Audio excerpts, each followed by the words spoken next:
Class 11th good morning बच्चों। हमने जितनी कविताएं पढ़ी, आज की हमारी कविता है देश प्रेम से ओतप्रोत एक और दूसरी ओर घर के महत्व को दर्शाती, कवि के हृदय के मर्म को दर्शाती कविता, अभिव्यक्त करती कविता घर की याद। इस कविता को कवि ने जेल प्रवास के दौरान लिखा है। उस समय देशभक्ति की कविताएं जो भी लिखा करते थे, परतंत्र भारत में, गुलाम भारत में जो भी कवि देश की कविताएं लिखा, देश प्रेम की, देश के लिए एकता की कविताएं लिखा करते थे, यही उनका अपराध होता था। और इसी अपराध में उन्हें अंग्रेज़ों के द्वारा कठोर यातनाएं दी जाती थी। उनको कारावास में बंद कर दिया जाता था, जहां उनको कठोर कारावास को झेलना पड़ता था। बहुत अधिक दंड उनके लिए प्रक्रिया थी। तो जेल प्रवास में घर की याद कवि को क्यों सता रही है, कितना सता रही है, किस किस की याद उन्हें घर की आ रही है, वह इस कविता में कवि ने व्यक्त किया है। सरल साधारण गद्यात्मक शैली में लिखी यह कविता एक बहुत ही मार्मिक कविता है। तो हम प्रारंभ करते हैं घर की याद कविता। आज पानी गिर रहा है, बहुत पानी गिर रहा है, रात भर गिरता रहा है, प्राण मन घिरता रहा है। बच्चों, वर्षा ऋतु है, जैसे आजकल है, ऐसे ही वर्षा ऋतु का वर्णन इस कविता में कवि ने किया है। कवि को वर्षा ऋतु बहुत अधिक प्रिय थी, इसलिए कवि के मन को आकर्षित कर लिया वर्षा ऋतु ने। क्यों? क्योंकि निरंतर वर्षा हो रही है, आज पानी गिर रहा है। कवि कहते हैं कि वर्षा हो रही है, बहुत पानी गिर रहा है और न थमने वाली वर्षा हो रही है, निरंतर वर्षा हो रही है, रात भर गिरता रहा है, पूरी रात वर्षा हुई है, प्राण मन घिरता रहा है। इस वर्षा ने कवि का मन अपनी ओर आकर्षित कर लिया है। बहुत पानी गिर रहा है, घर नज़र में तिर रहा है। कवि कहते हैं कि इतना पानी बरस रहा है, इतनी वर्षा हो रही है कि मेरी आँखों के सामने मुझे अपना घर तैरता हुआ सा प्रतीत हो रहा है। घर की मुझसे दूर है जो, घर खुशी का पूर है जो, घर मुझसे बहुत दूर है। कवि को पता भी नहीं है कि वो घर से कितने दूर है। क्यों? क्योंकि उस समय काले पानी की सज़ा दे दी जाती थी, कठोर कारावास होते थे, पता नहीं होता था कि किस दिशा में उन्हें रखा गया है, किस कारावास में उन्हें रखा गया है। घर खुशी का पूर है वो। बच्चों, घर की परिभाषा यहाँ पर परिभाषित की है कवि ने। खुशी से संपूर्ण स्थान को ही घर कहा जाता है।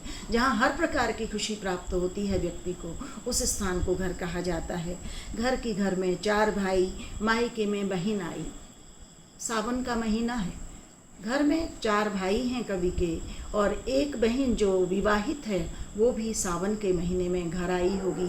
क्यों? क्योंकि सावन के महीने में बच्चों तीज पर्व होता है, जिसमें ससुराल गई हुई बेटी अपने माता पिता के घर आती है, अपने मायके आती है।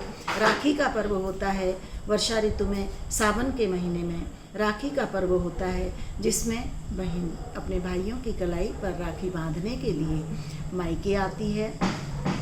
तो बहन आई बाप के घर, हाय रे परिताप के घर। बच्चों, ससुराल चाहे कितना ही अच्छा क्यों ना हो, लेकिन माता पिता के घर की तो बात ही कुछ और होती है।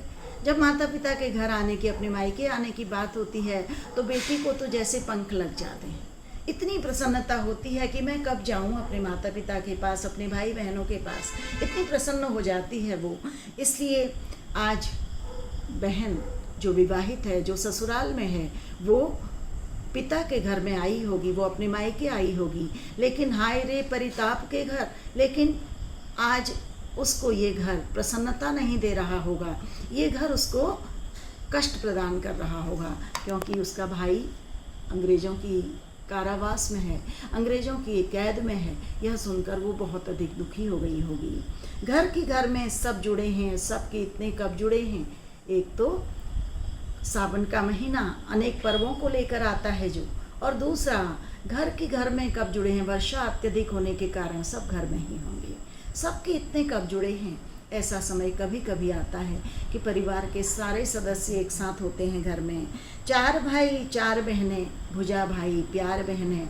घर में बच्चों, उस समय बड़े परिवार हुआ करते थे। भाई बहन बहुत हुआ करते थे। अपने समय की बात कवि ने कही है, ये आज इसकी बात नहीं है, ये कवि के समय की बात है। इसलिए बड़े परिवार हुआ करते थे। तो कवि बताते हैं कि मेरे घर में 4 भाई हैं और 4 बहनें हैं। 4 भाइयों की विशेषता ये है कि वो बहनों की शक्ति, भुजाएं शक्ति के रूप में मानी जाती हैं। भाई बहनों की शक्ति हैं और बहनें भाइयों का प्यार हैं। ये भाई और बहनों की विशेषता है। और माँ बिन पढ़ी मेरी, दुख में वह गढ़ी मेरी। अपनी माँ की विशेषता बताते हुए कवि कहते हैं कि मेरी माँ बिन पढ़ी हुई है, मेरी माँ पढ़ी लिखी नहीं है। लेकिन अनपढ़ और पढ़ी लिखी होने से कोई फर्क नहीं पड़ता, इसका कोई मतलब नहीं है। माँ तो माँ है। दुख में वह गढ़ी मेरी, दुख में वही मेरे काम आती है, वही मेरा सहारा होती है। माँ की जिसकी गोद में सिर रख लिया तो दुख नहीं फिर। चाहे कितना ही दुख हो संसार का, यदि माँ की गोद में सिर रख लिया, माँ ने अपने प्यार भरे हाथों से अपने बच्चे के सिर को सहला दिया, तो सारे दुख जैसे दूर होते हुए से प्रतीत होने लगते हैं। माँ की जिसकी स्नेह धारा का यहाँ तक भी पसारा, और माँ जिसकी स्नेह की धारा, जिसके प्रेम की धारा इतनी दूर तक प्रवाहित हो रही है, यहाँ तक प्रवाहित हो रही है, उसे लिखना नहीं आता जो कि उसका पत्र पाता।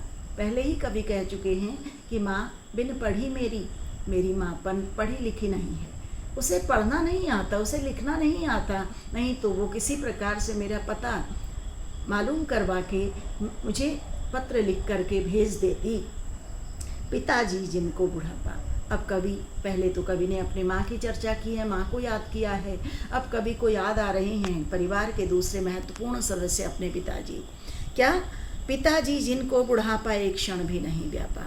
पिताजी इतने महत्वपूर्ण सदस्य हैं परिवार के, जिनको देखकर ऐसा एक क्षण के लिए भी भाव नहीं आता है कि वो बूढ़े हो चुके हैं, जो अभी भी दौड़ जाएं, जो अभी भी खिलखिलाएं। इसके पीछे कारण क्या है बच्चों? अभी भी नियमित रूप से दौड़ लगाते हैं, यानी रनिंग करते हैं, अभी भी खिलखिला कर, क्योंकि बड़ा